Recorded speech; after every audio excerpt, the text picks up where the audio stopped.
They built roads that stretched across continents. They raised cities that touched the sky. Their armies conquered kingdoms, and their emperors ruled over millions. For centuries, ancient Rome was the most powerful civilization the world had ever seen. It seemed unstoppable, immortal, but no empire lasts forever. Behind the marble temples and glorious victories, corruption, betrayal, economic collapse, and endless wars slowly poisoned Rome from within. Then, one day, the greatest empire on earth finally fell. How did history's most powerful civilization collapse? This is the incredible story of the rise and the fall of the Roman Empire. More than 2,000 years ago, Rome was nothing more than a small settlement on the banks of the Tiber River in central Italy. According to legend, the city was founded by two twin brothers, Romulus and Remus, who were raised by a she-wolf after being abandoned as infants. Whether the story is true or not, it became the symbol of Rome's fearless spirit.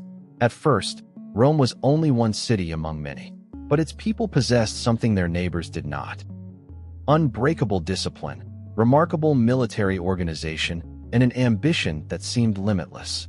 As the Roman Republic expanded, its legions defeated rival kingdoms one after another.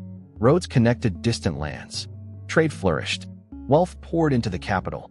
Then came Julius Caesar, whose victories transformed Rome forever. After his death, Augustus became the first emperor, marking the birth of the Roman Empire. Under his rule, Rome entered an age of peace, prosperity, and expansion unlike anything the ancient world had ever witnessed. Within a few generations, Rome ruled territories stretching from Britain to Egypt, becoming the greatest empire on earth. At the height of its power, the Roman Empire was unlike anything the ancient world had ever seen. More than 60 million people lived under Roman rule, speaking different languages, following different cultures, yet united by one empire. The city of Rome itself was the beating heart of this vast civilization. Wide stone roads carried merchants, soldiers, and travelers from every corner of the empire. Massive aqueducts delivered millions of liters of fresh water every day, supplying public fountains, luxurious baths, and private homes, an engineering achievement centuries ahead of its time. Markets overflowed with goods from distant lands. Egyptian grain, African ivory, Arabian spices, and fine silk from Asia filled the streets with color and wealth. Rome had become the center of global trade. Yet life in the empire was very different depending on who you were. Wealthy senators lived in magnificent villas decorated with marble floors, beautiful gardens, and priceless artwork. Meanwhile, thousands of ordinary citizens crowded into small apartment buildings where fire, disease, and poverty were constant threats. To keep the population entertained, emperors organized spectacular events inside the Colosseum. Gladiator battles, exotic animal hunts, and public executions drew enormous crowds. For many Romans, these brutal spectacles became a normal part of everyday life.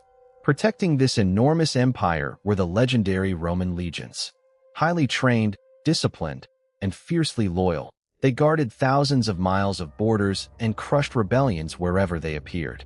To much of the ancient world, Rome seemed invincible. But beneath its wealth, magnificent buildings, and military power, invisible cracks were beginning to spread. Few realized that the empire standing at the peak of its glory was already moving toward the beginning of its greatest crisis. From the outside, Rome still looked unstoppable. Its armies marched across continents. Its cities were filled with magnificent temples and towering monuments. But beneath the empire's golden surface, something was beginning to rot. The first signs of decline came from within. Powerful emperors who once united Rome were replaced by weak rulers, corrupt politicians, and ambitious generals who cared more about their own power than the empire itself. Assassinations became common. Some emperors ruled for only a few months before being overthrown or murdered. As civil wars erupted, Roman soldiers were no longer fighting foreign enemies. They were fighting each other. Every battle between rival generals weakened the empire's defenses, leaving its borders exposed. At the same time, the economy began to collapse. Years of endless wars emptied the imperial treasury. To pay for their armies, emperors raised taxes again and again. Farmers struggled to survive, merchants lost their businesses, and ordinary families found it harder to buy even basic food. Inflation made the crisis even worse. Roman coins were mixed with cheaper metals, reducing their value. Prices soared, savings disappeared, and confidence in the government slowly faded. Across the empire, poverty spread while the wealthy elite continued to grow richer. Then came another devastating blow. Deadly epidemics swept through Roman cities, killing hundreds of thousands of people. Entire villages were left deserted. The population shrank, farms were abandoned, and the empire struggled to recruit enough soldiers to defend its borders. For centuries, Rome had conquered its enemies with strength, discipline, and unity. But now those very foundations were crumbling. Corruption, economic collapse, political chaos, and disease were tearing the empire apart from the inside. Beyond the frontiers, powerful tribes watched carefully. They knew Rome was no longer the unstoppable giant it had once been. The greatest empire in history was growing weaker with every passing year, and its enemies were preparing to strike. For centuries, Rome had defended its borders against countless enemies. Massive stone walls, powerful fortresses, and the legendary Roman legions had kept the empire safe. But now, those defenses were beginning to fail.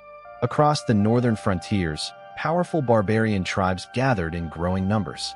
The Goths, the Vandals, the Franks, and many others had watched Rome grow weaker year after year.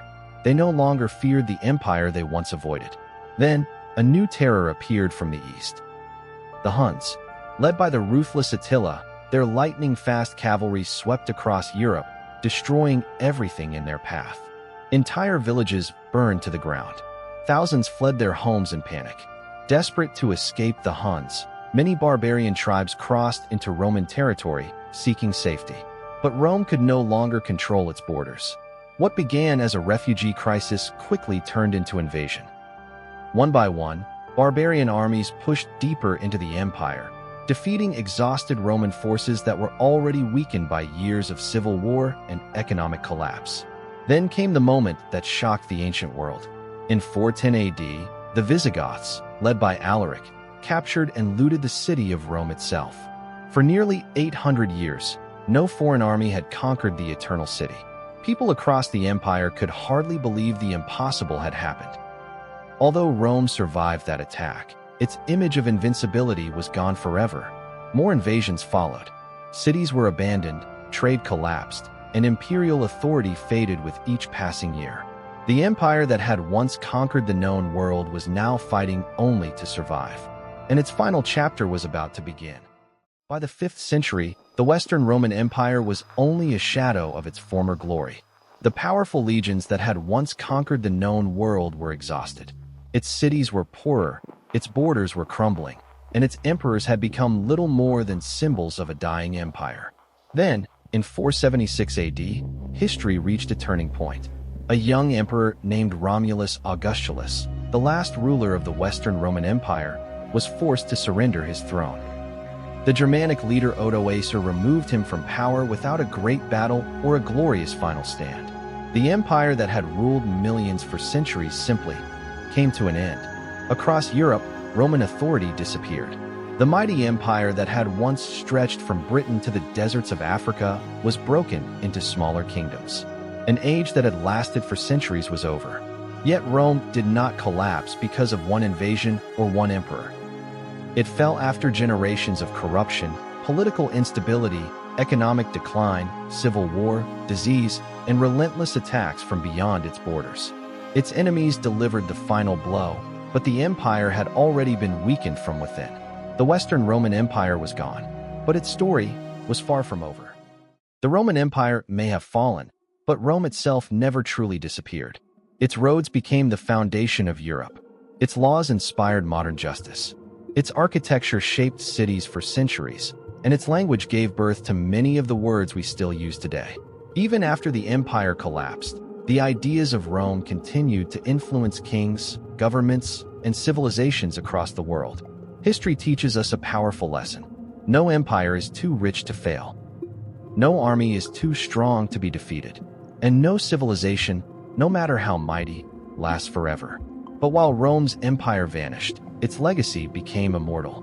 More than 1,500 years later, The ruins of ancient Rome still stand as a reminder of humanity's greatest triumphs and its greatest mistakes. Because empires fall, but history never dies.